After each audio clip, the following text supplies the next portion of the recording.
Assalamualaikum warahmatullahi wabarakatuh.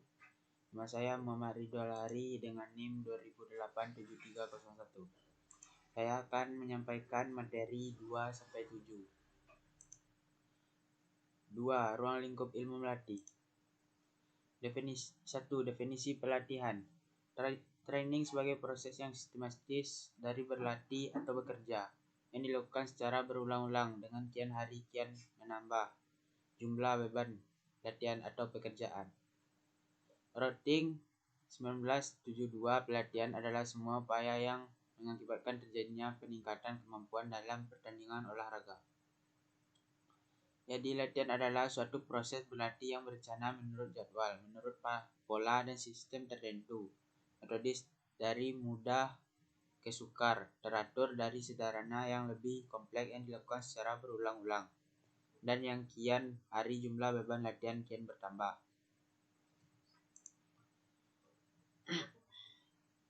2. Tujuan dan ruang lingkup pelatihan. Tujuan utama latihan adalah untuk mengembangkan keterampilan dan performa atlet. Tujuan latihan atau training adalah untuk membantu atlet meningkatkan keterampilan dan prestasinya semaksimal mungkin. Untuk mencapai hal itu, ada 4 aspek latihan yang harus dilatih, yaitu A. Fisik, B. Teknik, C. Taktik, dan D. Mental. Tujuan umum latihan di samping memperhatikan faktor keselamatan dan kesehatan, mencakup pengembangan dan penyempurnaan. 1. Fisik secara multilateral. 2. Fisik secara khusus sesuai dengan cabur.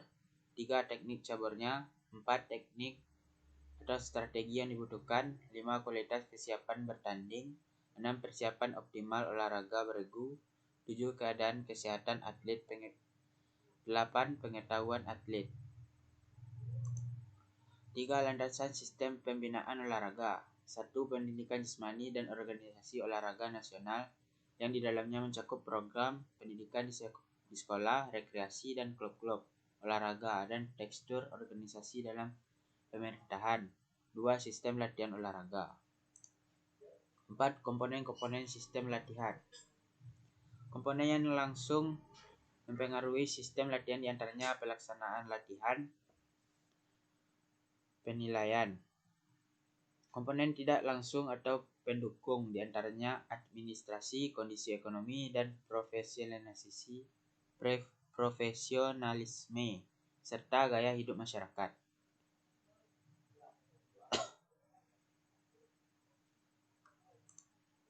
5. Kondisi untuk mencapai standar prestasi tinggi. Alokasi contohnya yaitu alokasi dan kombinasi cabang olahraga yang tepat mengenai beban latihan, mencakup kegiatan berlatih dan bertanding. 2. Harus ada rasa saling percaya antara pelatih dan atlet atau timnya. 3. Pelatih diarahkan sesuai dengan tuntutan spesifik suatu cabang olahraga. 4. Kemajuan prestasi berlangsung tidak dalam garis lurus yang menanjak. A. Prinsip-prinsip latihan. 1. Prinsip aktif dan kesungguhan berlatih. 2. Prinsip perkembangan menyeluruh. 3. Prinsip spesialisasi. 4. Prinsip individualisasi. 5. Prinsip variasi latihan. 6. Prinsip model dalam proses latihan. 7. Prinsip overload atau penambahan beban latihan.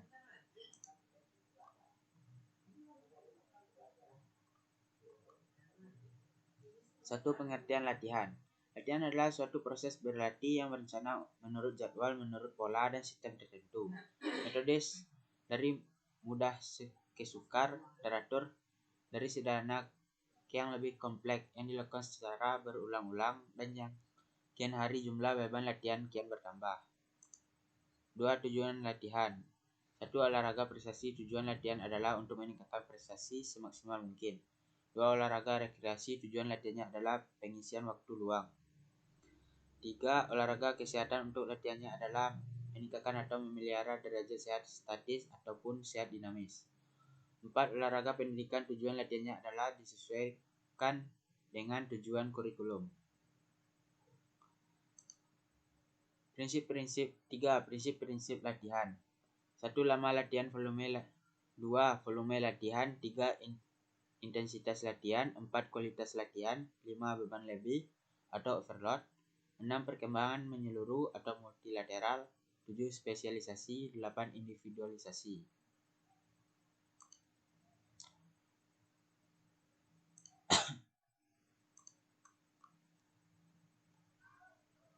Empat.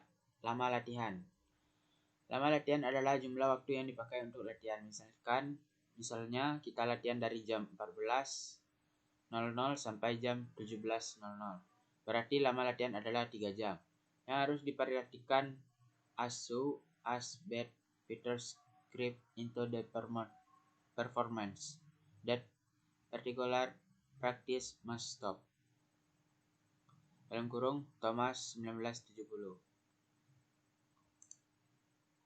5. Volume latihan. Volume latihan adalah jumlah waktu yang dipakai aktif selama latihan. Misalkan kita latihan dari jam 14.00 sampai jam 17.00. Jumlah istirahat selama latihan adalah 1 jam. 6. Intensitas latihan. Berat atau ringannya beban latihan yang diberikan oleh pelatih. Cara menghitung intensitas latihan menurut teori Cat dan MC Erdel. Dalam kurung 1983. DNM sama dengan 220 sampai umur dalam tahun. Dalam kurung dalam tahun. Takaran intensitas latihan untuk olahraga prestasi adalah 80% sampai 95%. 7. Kualitas latihan. Latihan yang berkualitas adalah latihan yang benar-benar sesuai dengan kebutuhan atlet dan apabila koreksi-koreksi yang konstruktif sering diberikan apabila penguasaan dilakukan sampai ke detail-detail gerakan dan apabila prinsip overload diberikan.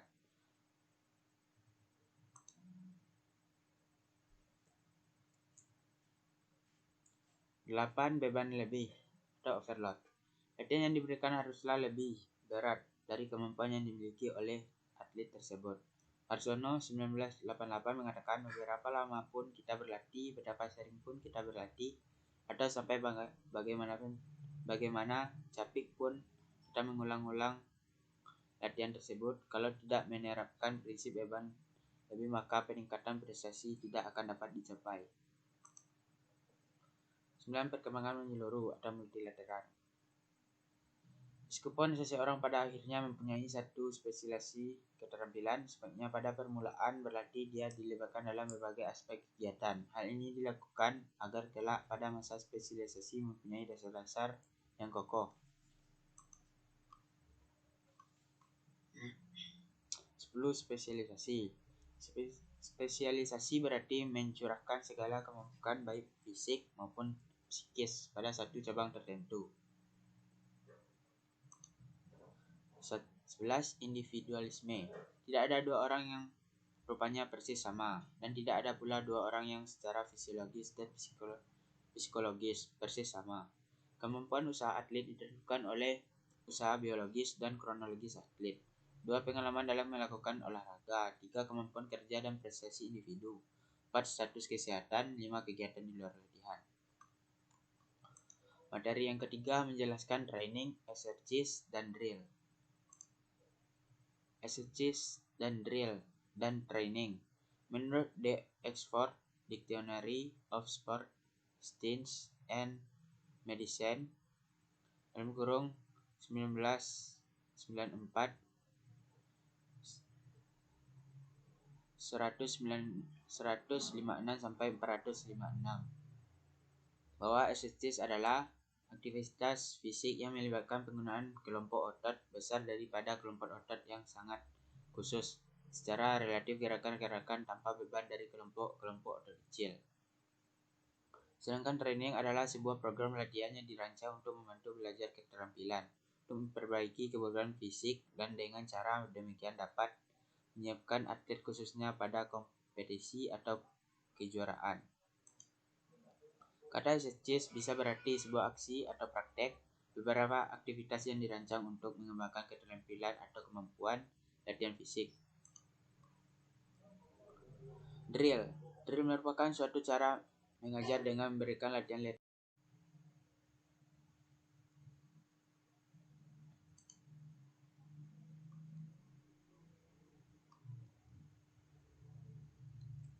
Drill. Drill merupakan suatu cara mengajar dengan memberikan latihan-latihan terhadap apa yang telah dipelajari siswa sehingga memperoleh suatu keterampilan tertentu. Kata latihan mengandung arti bahwa sesuatu itu selalu diulang-ulang, akan tetapi bagaimanapun juga antara situasi belajar yang pertama dengan situasi belajar yang realistis, ia akan berusaha melatih keterampilannya. Langkah-langkah metode drill.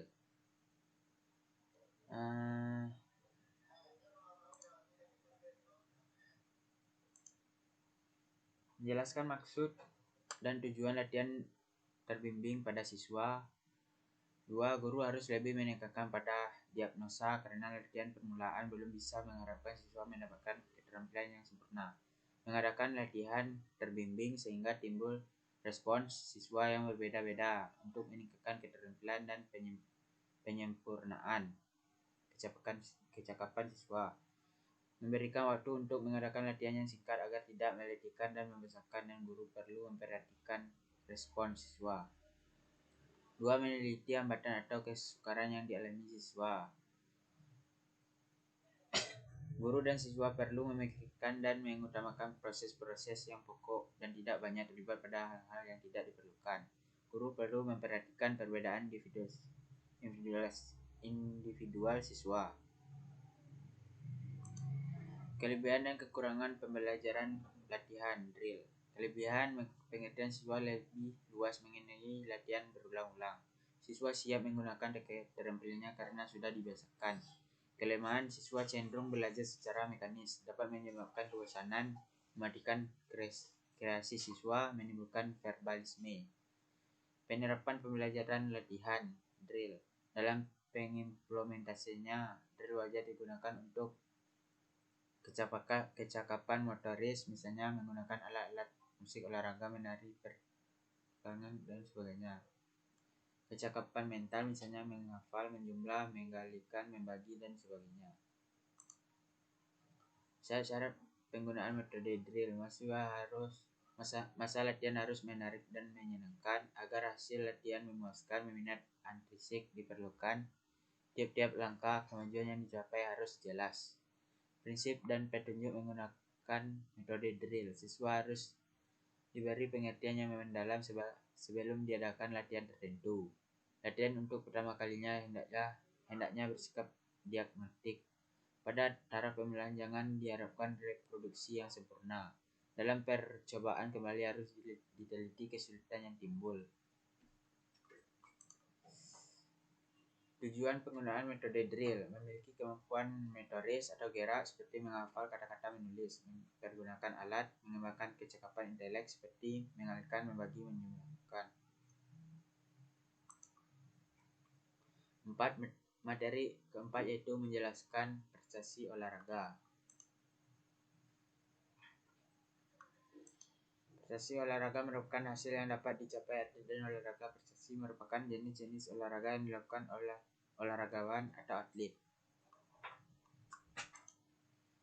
Komitmen prestasi olahraga dan interrealisasinya, kemampuan seseorang atau atlet dalam suatu pertandingan atau kompetisi pada dasarnya ditentukan oleh 4 faktor yaitu fisik, teknik, taktik, mental. Faktor yang mempengaruhi prestasi olahraga. Prestasi terbaik yang didapat diperoleh atlet merupakan hasil dari pembinaan dan latihan yang diberikan kepada atlet, mulai latihan-latihan dan kompetisi yang terprogram dengan baik dan terarah. Faktor eksternal. 1. Faktor internal. Faktor internal adalah faktor yang berasal dari dalam, yaitu dari atlet itu sendiri dengan segala potensi yang dimilikinya. 2. Faktor eksternal. Faktor eksternal adalah faktor yang mempengaruhi prestasi dalam, berasal dari luar diri atlet, yang berasal dari luar potensi yang dimiliki atlet. Tentu ini dapat menghambat prestasi atlet. 2. Parameter prestasi olahraga menurut pandangan masyarakat umum. Prestasi olahraga ditentukan dari menang kalah dalam suatu kompetisi atau pertandingan. Apabila seorang atlet kalah dalam pertandingan, maka dikatakan atlet tersebut tidak berprestasi.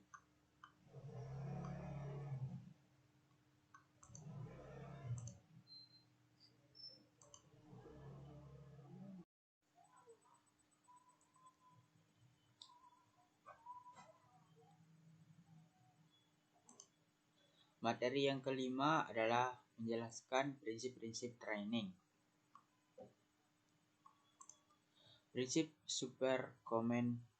superkompensasi. Prinsip ini mengacu pada dampak latihan dan regenerasi organisme tubuh kita yang menjadi dasar biologis untuk persiapan fisik dan mental dalam menghadapi latihan atau pertandingan berikutnya. Prinsip beban progresif adalah dengan melakukan pembebanan yang diberikan pada atlet harus ditingkatkan dengan cara berangsur sesuai dengan kemauan serta kemampuan atlet. Beban yang ditingkatkan dalam waktu singkat akan mempersulit proses adaptasi fisiologis yang menyebabkan terjadinya kerusakan fisik. Prinsip pengembangan multilateral. Pengembangan menyeluruh ini berkaitan dengan keterampilan gerak secara umum atau general motor ability dan mengembangkan kebugaran sebagai tujuan utama yang terjadi pada bagian awal dari perencanaan latihan tahunan. Prinsip individualisasi atau prinsip perorangan adalah suatu perhatian pada setiap individu. Menurut Simran Ahmad, setiap atlet sebagai manusia yang terdiri dari jiwa dan raga pasti berbeda dalam segi fisik, mental, watak, dan tingkat kemampuan. Simran diperhatikan oleh pelatih agar memberikan dosis latihan metode latihan dan akselerasi untuk mencapai mutu prestasi tiap-tiap individu. Prinsip spesialisasi. Prinsip ini melatih kapasitas dan teknik yang dibutuhkan untuk aktivitas khusus atau nomor khusus. Contoh, dalam atlet seseorang pelempar membutuhkan latihan kekuatan khusus dan juga teknik khusus pada masing-masing nomor lempar. Materi yang keenam menjelaskan elemen kondisi fisik kekuatan.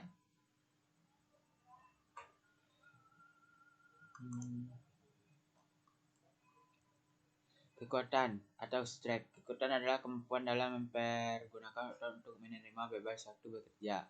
Contoh latihannya adalah sebagai berikut. Squat jump melatih kekuatan otot tungkai dan otot perut. 2 push up melatih kekuatan otot lengan. Sit up melatih kekuatan otot perut. Angkat beban melatih kekuatan otot lengan.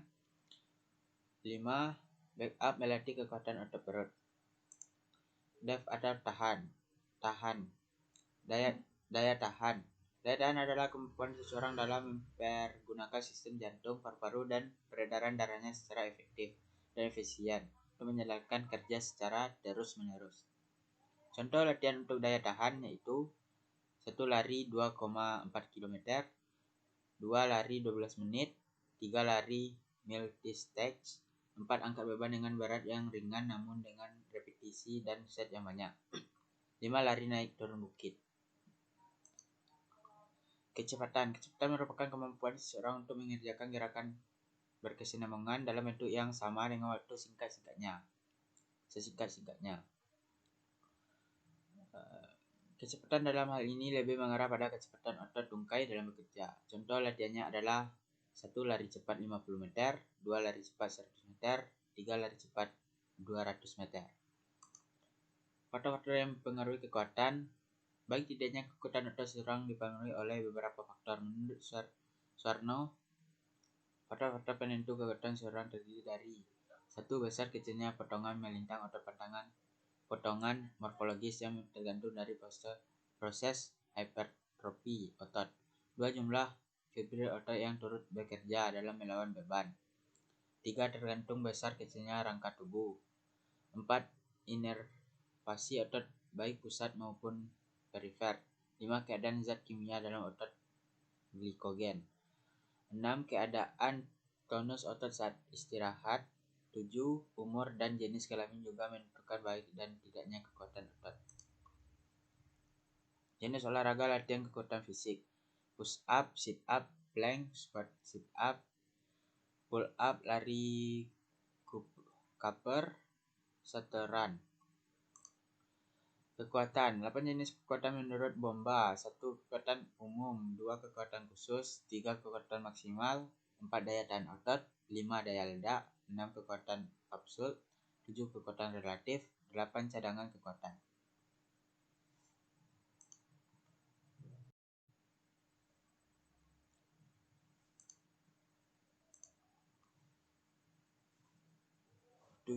Materi ketujuh menjelaskan kondisi fisik dan elemen kondisi fisik atau daya tahan.